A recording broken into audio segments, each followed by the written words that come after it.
Welcome back to the channel. Let's have a discussion. When I talk about the white supremacist power structure, I'm talking about just that.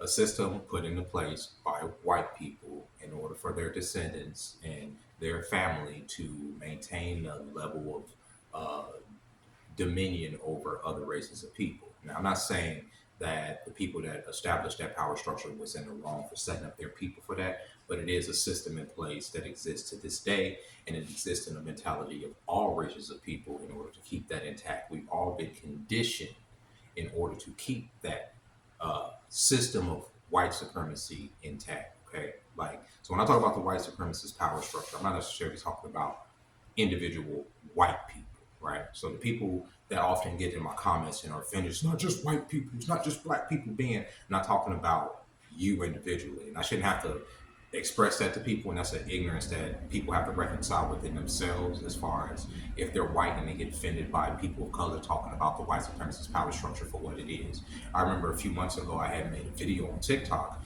saying that white people established a system in place that a lot of us complain about to this day. And so many white people got mad at me. Oh, we're victims of it too. And I'm not saying that you're not, but there is a system in place put there by your people and still run by your people that exists to this day. So when we talk about things like DEI, diversity, equity, inclusion, that's being peppered into all of these different movies and media, that's, that some people would say is perverting the kid's mind and all that other stuff, which some of it is. Who do you think is in charge of those companies? Who do you think is in charge of the BlackRocks, the Vanguards, the all these companies? I'm not going to go into it, but there is a power structure in place there put together by people that are not my own, right? So when I talk about that, that's what I mean, right? So because I'm going to go into that in this video a little bit about the white supremacist power structure and how there are a lot of people that recognize that their power structure exists, especially people of color, women particularly, and gay people that have been victims of that power structure throughout history. They'll recognize it. They'll advocate against it. They'll tell you to go out and vote. They'll tell all you. They'll say all these type of things, but while at the same time using that same system to punch down on people that don't agree with their political ideologies and such. Currently, Kamala Harris is running for the president of the United States. And for some of us that are politically astute, who don't choose a side, whether you're on the left or the right, you can consider me just to be an independent person that's a free thinker, okay, who has kept up with politics throughout the last 20, 25 years of his life, okay? Like, for whatever reason, I've been fascinated by this shit since I was a teenager. Okay, and one of the things that I can tell you about Kamala Harris is that she is not there for our people. I'm not going there. I'm not about to go into a political campaign about it, but a lot of black men especially can recognize that this woman is not there for us due to her policies and whatnot.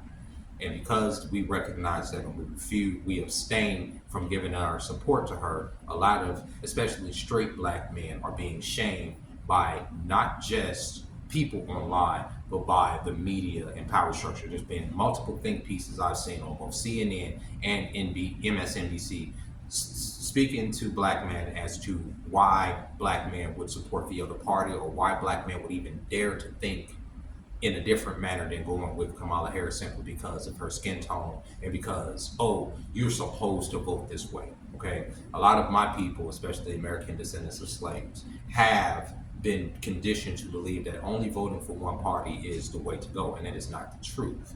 You understand what I'm saying? So there's this shaming tactic that comes down, especially on black men who are astute enough to say, yo, this woman hasn't represented us in the last 4 years. She's been in power as vice president. Why should she command my vote now, right? It makes no sense. In this last 4 years, our economy has taken a nosedive. We've gone into a freaking recession, which they refuse to name. Going further, if this inflation keeps up and if wages don't match and if rent continues to skyrocket, we're going to go into a depression and there's going to be a lot of people on the streets. Okay, this has been within the last 4 years of this administration that has set us up for that. Why the fuck would we want to elect a person and put them in that position to represent us? Okay, so there's a lot of shaming going on. People like Joy Reid, like I said, get on lie and say that black men, straight black men, are the closest thing to white supremacy as it comes, which is the most ridiculous thing I've ever heard from a fucking tether who is not even from the United States of America. At least her family isn't.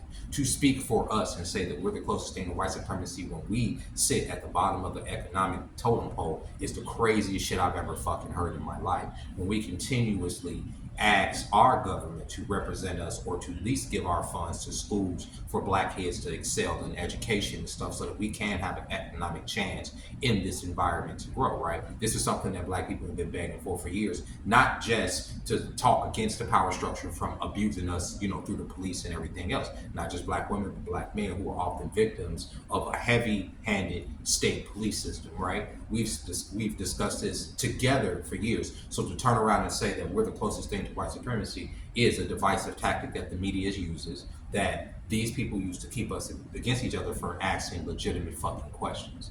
And shaming us isn't the way to go. Because you can't shame a group of men who are constantly being shamed by everything, okay? We oftentimes don't fit into this white supremacist power structure. We don't, okay? At least a person like myself, I don't see the utility in this machine. I see it that it functions in a way, but it's a circular thing, almost like these arguments that a lot of these people are having. They recognize white supremacy, but yet they use it against the people on the bottom of the totem pole. I recognize that this system, it serves to have, it's a system. We have roads, not saying to take down the system, that's not what I'm saying.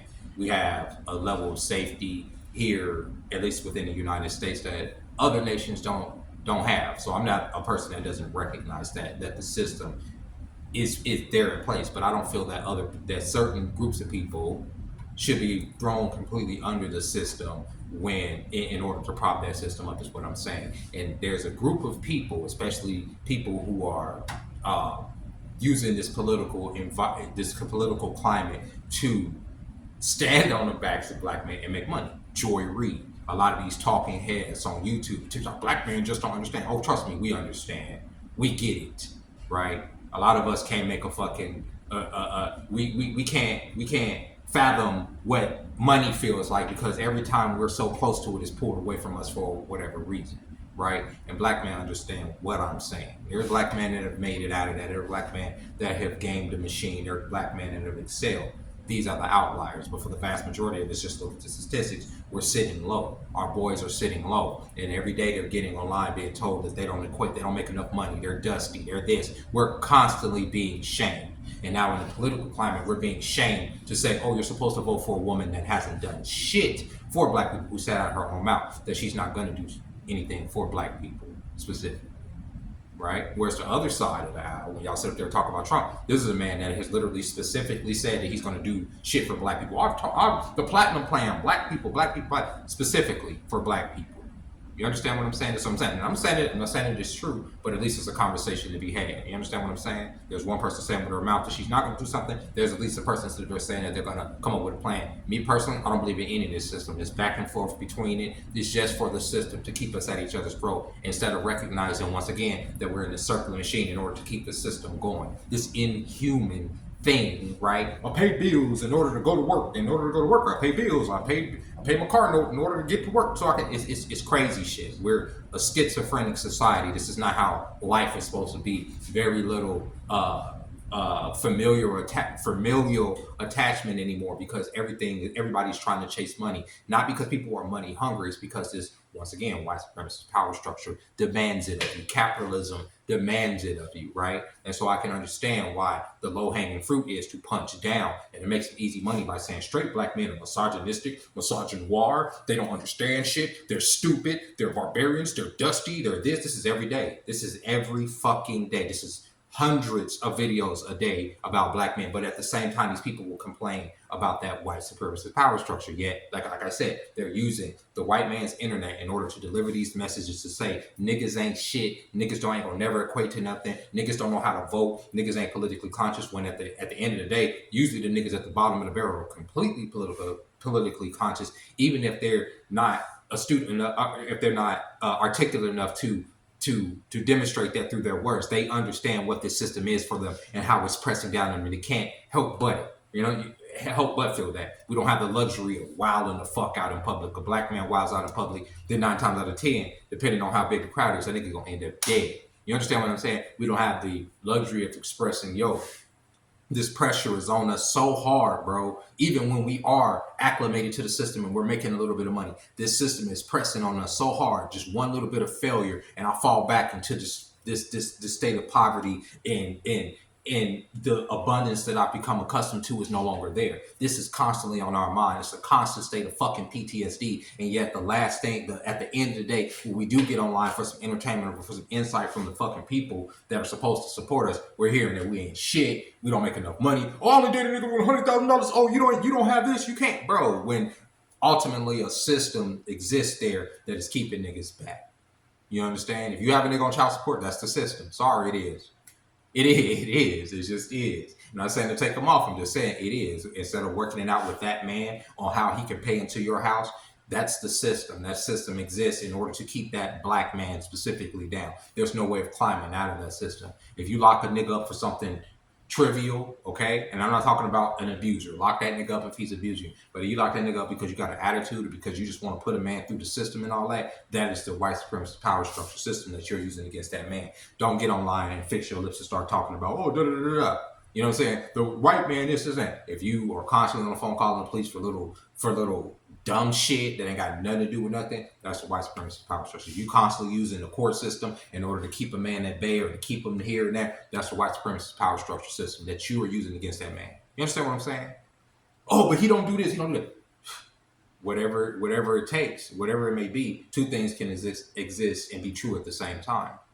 So with that being said, you can't shame a group of men who are used to being shamed. So stop trying to shame us into voting one way or the other. You understand what I'm saying? But there's only one group of people that are trying to shame us right now into voting for a woman that doesn't represent us. And with that being said, I tried to do this with no edits, no cuts. I hope y'all enjoyed the video. What is it? Monday. Oh, it's Monday. All right. Yeah, I usually work on Monday. So yeah, with that being said, I hope y'all enjoyed the video. Let me know what y'all think about everything I said. Leave a comment in the comments below. And until next time, bye-bye.